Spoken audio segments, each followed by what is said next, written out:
Le Seigneur veut nous purifier. Il veut nous rendre purs.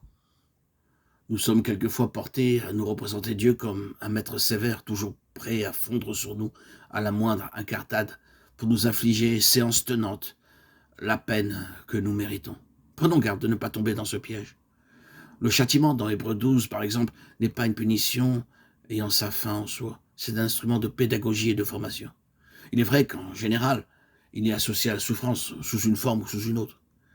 Les châtiments reçus dans notre enfance nous paraissent cruels et bien dénués de tendresse. Mais maintenant que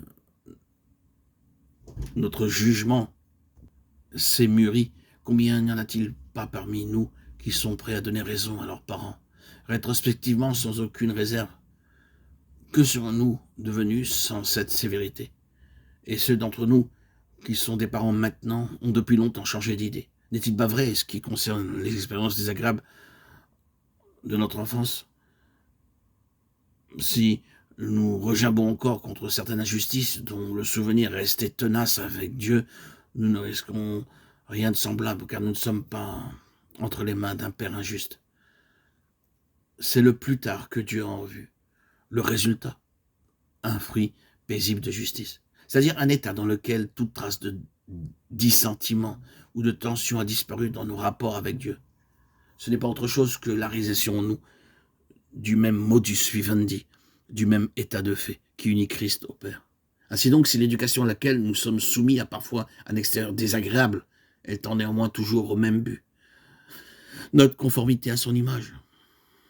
Dans le même ordre d'idée, une question doit être soulevée. Elle touche d'une part au ministère, de l'autre à nos relations avec le peuple de Dieu. Qu'est-ce que le ministère? Qu'il s'agisse du ministère dont nous bénéficions ou de celui que nous exerçons nous-mêmes, quel est le mobile qui doit inspirer notre attitude à l'égard du ministère? À quoi faut-il viser? La réponse ne fait pas de doute. Ce que nous devons avoir en vue, c'est l'objectif que Dieu lui-même a en vue. Et tout doit être subordonné ou sacrifié à cet objectif-là. Or, l'objectif de Dieu, c'est notre conformité à son Fils. Jusqu'à quel point le ministère auquel nous nous intéressons est-il calculé avec tout ce qui s'y rattache pour atteindre ce résultat? Voilà la pire de touche. S'il nous importe vraiment de connaître la pensée de Dieu, c'est ce critère-là qui détermine la valeur de tous les autres facteurs. Méthode, éléments extérieurs, forme du culte, présence personnelle. Tout doit passer à l'examen des vrais mobiles et sortir victorieusement de cette épreuve. Le Saint-Esprit seul peut amener à Christ et conformer à Christ. C'est pour cela qu'un ministère n'a de valeur que s'il s'exerce par le Saint-Esprit. Et ce principe ne s'applique pas à notre ministère personnel seulement. Il doit nous influencer dans ce que nous acceptons en fait de ministère et inspirer notre choix quand nous voulons nous-mêmes entendre la parole de Dieu. Sommes-nous vraiment édifiés dans notre foi en Christ? Ce que nous recevons tend-il vraiment à le faire grandir en nous? Est-ce bien Christ qui se trouve imparti par le Saint-Esprit à notre être intérieur?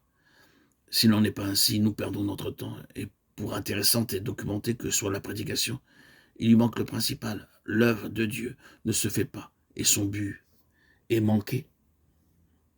Et frères et sœurs en Christ, le même critère doit être appliqué aux relations qui unissent les enfants de Dieu les uns aux autres.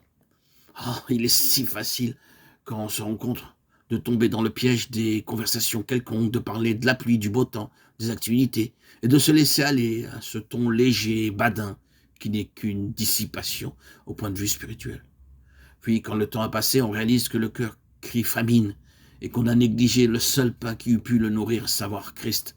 Les relations entre enfants de Dieu devraient tendre à l'édification mutuelle, chacun se faisant un devoir de faire partager aux autres ce qu'il peut posséder de Christ. Hébron est le lieu où le peuple éleva David à la royauté et festoya pendant plusieurs jours dans une joyeuse intimité.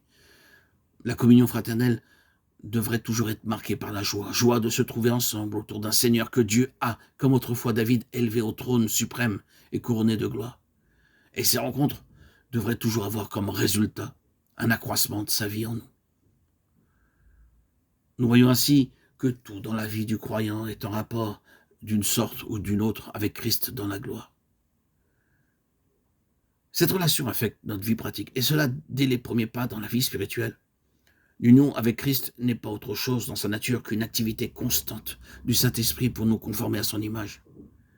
Et cette activité porte sur l'ensemble du corps de Christ autant que sur chaque membre individuellement.